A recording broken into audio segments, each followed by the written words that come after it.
وہ کیا تھی کہ ہم علم حاصل کریں اور اس کو فرض سمجھیں. ہم اگر ایسا نہیں کریں گے تو میں سمجھتا ہوں کہ رسول سے محبت کے حق میں کوتاہی کریں گے اور اللہ ہمیں ایسی بات سے محفوظ رکھے. کیوں کہ محمد سے وفا تو نے تو ہم تیرے ہیں، یہ جہاں چیز ہے کیا لوح و قلم تیرے. یہ اللہ کا کہنا، ہمیں اس بات کو سمجھنا چاہیے. میں ان بچوں کو مبارکباد دیتا ہوں جنہوں نے کہ اس مدرسے سے قرآن کو حفظ کیا، اور قرآن کو ان بچوں کو معلوم ہونا چاہیے کہ انہوں نے کو کتنا بڑا کام کیا. اللہ نے سورہ حشر کی آخری رکوع میں اس بات کو واضح کر دیا ہے کہ یہ وہ کتاب ہے کہ اگر اس کو پہاڑ پہ اتار دیا جاتا تو اس کے خوف اور اس کی دہشت سے وہ ذرہ ذرہ ہو جاتا، پاش.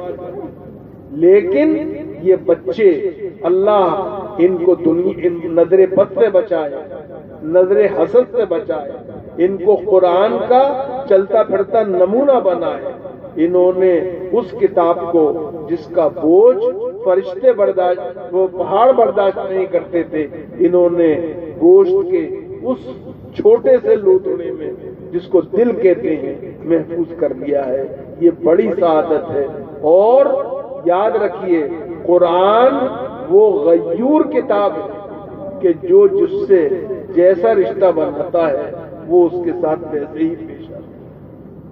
ایک بات مجھے اور عرض کرنا، اور وہ یہ ہے کہ قرآن کو پڑھ لیا، قرآن کو حفظ کر لیا، اب تھوڑا قرآن کے مطالب کو، قرآن کے معنی کو بھی جاننے کی کوشش کرنی چاہیے. اس لیے کہ جب قرآن کے معنی معلوم ہوتے ہیں تو معلوم ہے کیا ہوتا ہے؟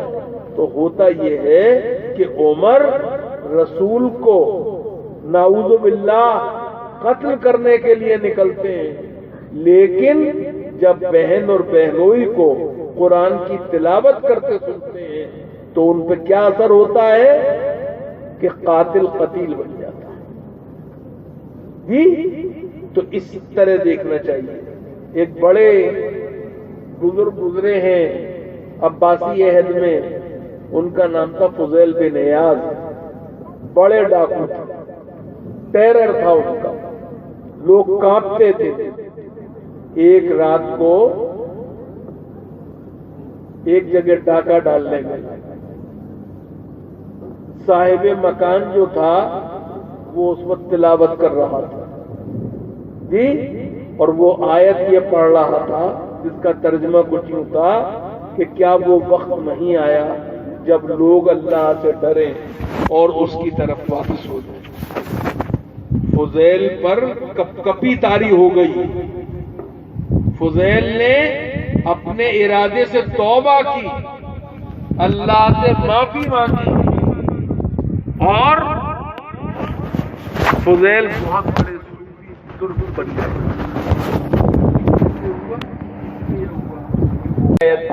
وہ کیا تھی کہ ہم علم حاصل کریں اور اس کو فرض سمجھیں. ہم اگر ایسا نہیں کریں گے تو میں سمجھتا ہوں کہ رسول سے محبت کے حق میں